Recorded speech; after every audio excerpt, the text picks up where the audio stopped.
नवी मुंबईच्या DY. Patil cricket स्टेडियमवर खेळवली गेलेली 13व्या महिला क्रिकेट विश्वचषकाची फायनल भारताने अत्यंत दिमाखात जिंकली. नशिबाचा भाग बघा की 8 वर्षापूर्वीच म्हणजे 2017ला भारताचा महिला संघ क्रिकेट विश्वचषकाच्या फायनलला पोहोचला होता. इंग्लंडमध्ये लॉर्ड्समध्ये होत असलेला तो वर्ल्ड कप जिंकत असता अगदी थोडक्या शेवटी कच खाऊन भारताने तो वर्ल्ड कप गमावला होता. त्याच्या आधी 2005ला सुद्धा भारतीय महिलांनी फायनलपर्यंत धडक दिली होती, परंतु तो वर्ल्ड कप सुद्धा फायनलमध्ये जाऊन हरला होता. 2005-2017 नंतर आता पुन्हा तिसऱ्यांदा 2025ला फायनलला ते गेले आणि फायनलला नुसते जाऊन थांबले नाहीत, तर अत्यंत रोमहर्षकपणे विजय मिळवून, तोही साऊथ आफ्रिकेवरती विजय मिळवून भारताने वर्ल्ड कपवरती आपलं नाव कोरलेलं आहे. गमतीचा भाग किंवा एक कोइन्सिडन्सचा भाग जर म्हणायला गेला तर 2011 साली सुद्धा भारताच्या क्रिकेट विश्वचषक संघाने, भारताच्या क्रिकेट संघाने 2011 साली वर्ल्ड कप जिंकला होता आणि त्याच्या 8 वर्ष आधीच ते सुद्धा फायनलमध्ये जाऊन हरले होते. आणि त्याच भारतीय महिला संघाने 8 वर्षानंतर पुन्हा फायनलमध्ये जाऊन क्रिकेट विश्वचषकावर आपलं नाव कोरलंय. आपल्या माहितीसाठी म्हणजे हा यंदाचा विश्वचषक हा 13वा विश्वचषक होता.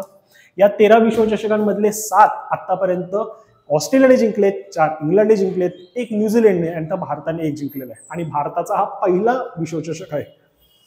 या विश्वचषकाच्या स्टोरी इंटरेस्टिंग आहेत. प्रत्येक प्लेअर बाबतच्या अनेक कथा सांगितल्या जात आहेत, कोच बद्दल सुद्धा सांगितल्या जात आहे. काय संपूर्ण माहिती जाणून घेऊया या व्हिडिओमधून. नमस्कार, मी अक्षय ठाकूर आणि एकाग्र अकॅडमीच्या युट्यूब चॅनलवर मी तुमचं स्वागत करतो. भारतीय महिला संघाने विश्वचषक जिंकला आणि ही एन श्रीवास्तव लोकांच्या तोंडावरती चपराक होती, ज्यांना असं वाटतं की महिलांचं क्रिकेट खेळलं जाऊ नये किंवा महिलांचं क्रिकेट असतंच कशाला, कोण बघतं महिलांचं क्रिकेट, महिलांचं क्रिकेटमध्ये कामच काय. कारण ही वक्तव्य जर बाकी इतर कोणत्या सामान्य लोकांकडनं आली असती, पण ती त्यांच्याकडनं सुद्धा येऊ नयेत. पण त्यांच्याकडनं आली तर एक वेळ चालून जाऊ शकतं किंवा आपण दुर्लक्षित करू शकतो. पण एकेकाळी बीसीसीआयचे प्रेसिडेंट असलेले एन श्रीनिवासन यांनी भारतीय महिलांच्या किंवा एकूणच महिला क्रिकेटच्या बद्दल त्यांचं मत काय होतं, तर if I had my way I would not let women's cricket happen.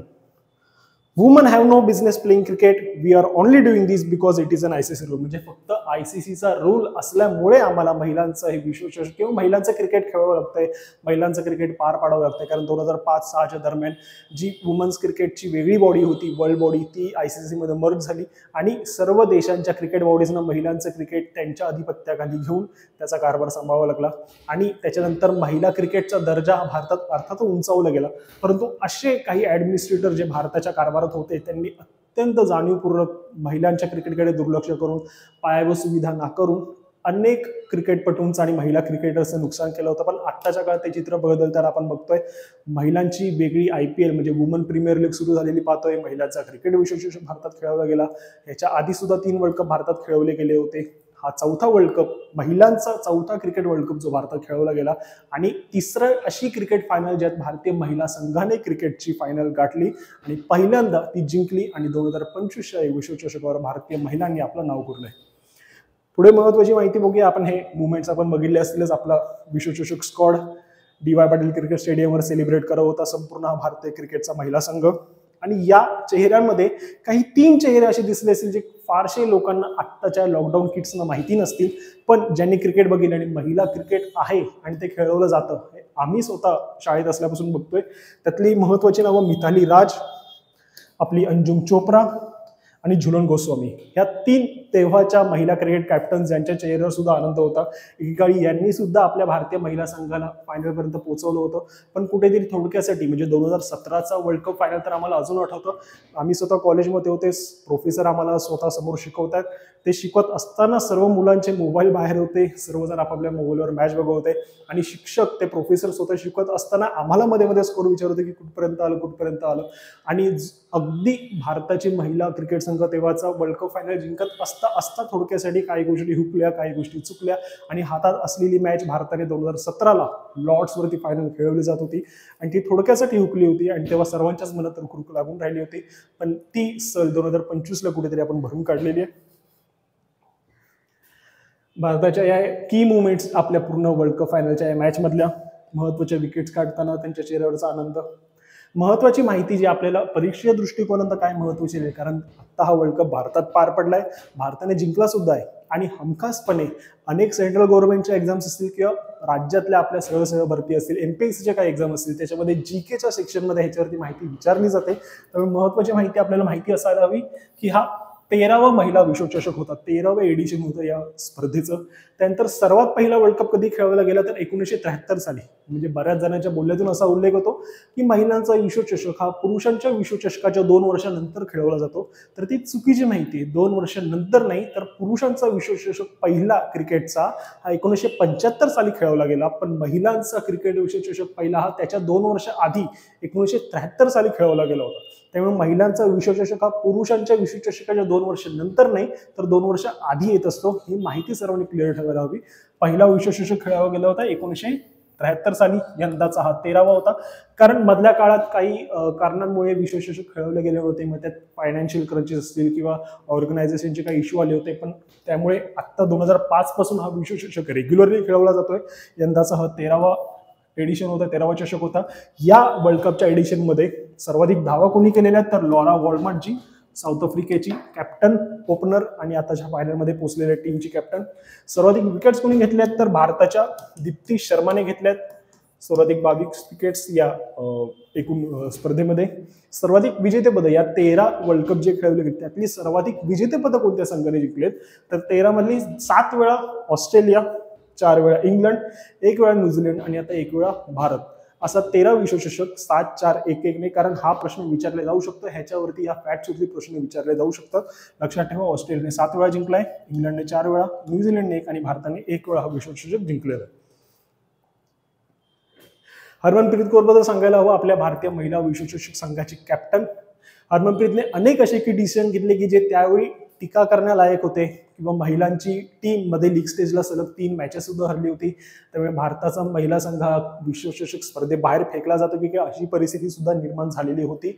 पण असे काही डिसिजन तिने, धाडसी डिसिजन जे घेतले वेळोवेळी, म्हणजे अगदी जेमिमा रॉड्रिग्वेज सारखीची प्लेअर होती, तिला टीम मध्ये घेताना सुद्धा तिच्यावरती टीका झालेली होती की तिच्याकडे परफॉर्मन्स नाही, मग तिला टीम मध्ये का ठेवला जातोय. पण तिला नुसत्या टीम मध्ये घेतलं नाही, तर 3ऱ्या क्रमांकावर बढती सुद्धा दिली आणि तिने आपला परफॉर्मन्स सेमीफायनलच्या मॅच मध्ये दाखवला.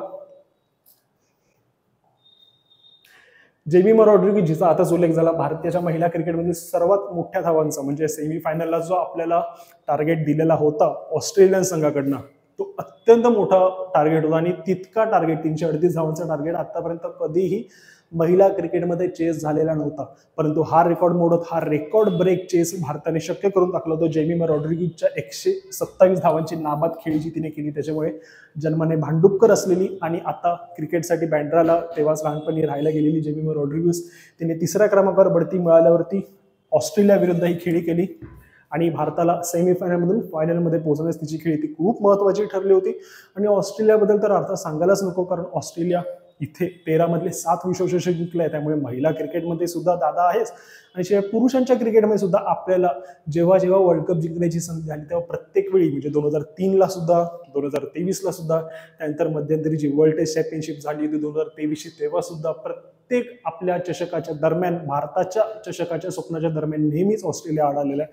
आणि महिलांच्या क्रिकेटमध्ये सुद्धा तेच कुठेतरी होत होतं. अत्यंत बलाढ्य संघ असणारा ऑस्ट्रेलिया, त्यांनी बलाढ्य मोठं टार्गेट देऊन ठेवलं होतं, परंतु ते अशक्यप्राय वाटणारं टार्गेट हे जेमिमा रॉड्रिग्वेजच्या मोठ्या इनिंगमुळे आपल्याला शक्य झालं होतं. आणि भारताच्या प्रचंड त्या दबावाच्या असणाऱ्या सामन्यामध्ये, सेमीफायनलच्या प्रचंड दबावाच्या असणाऱ्या सामन्यामध्ये तिने ती उत्कृष्ट खेळी करून भारताला फायनलमध्ये नेलं.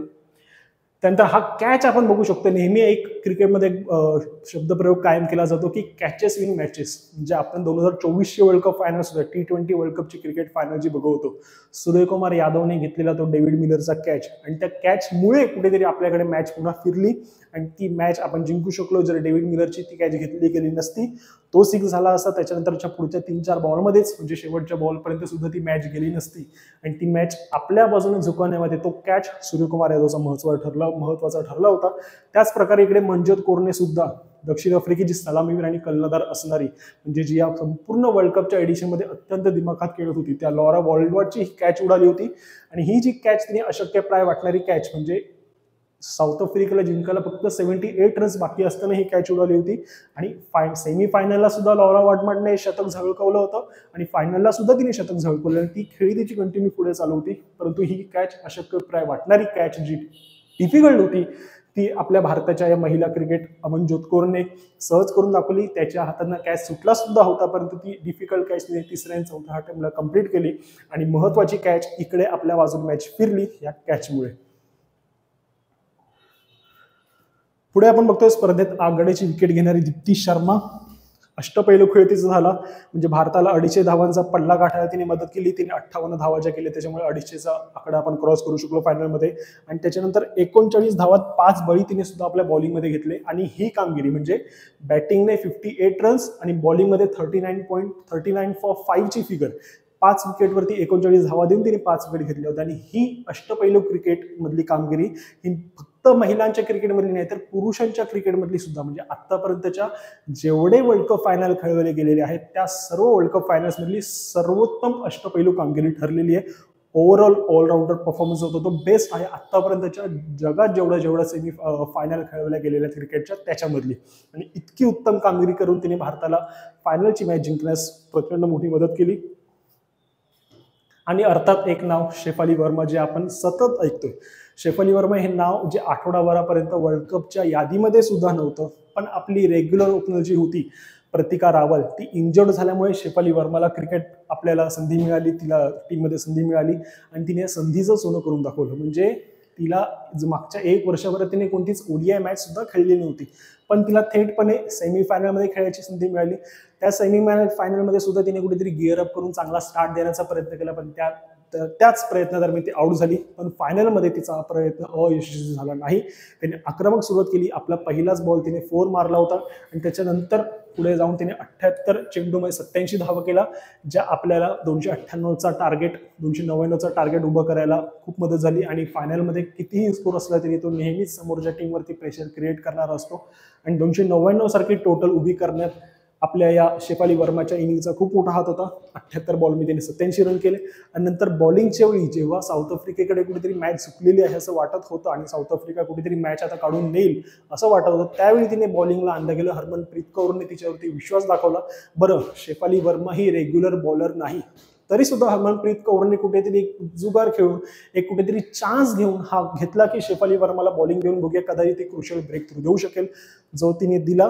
आणि 114 वर 2 इतक्या मजबूत स्थितीमध्ये असणारे साऊथ आफ्रिका 123 वर 123 वर 4 अशा प्रकारे गडगडली आणि तिथून भारताच्या बाजूने सामना फिरला आणि तो भारताने शेवटी आपल्या खिशात टाकला.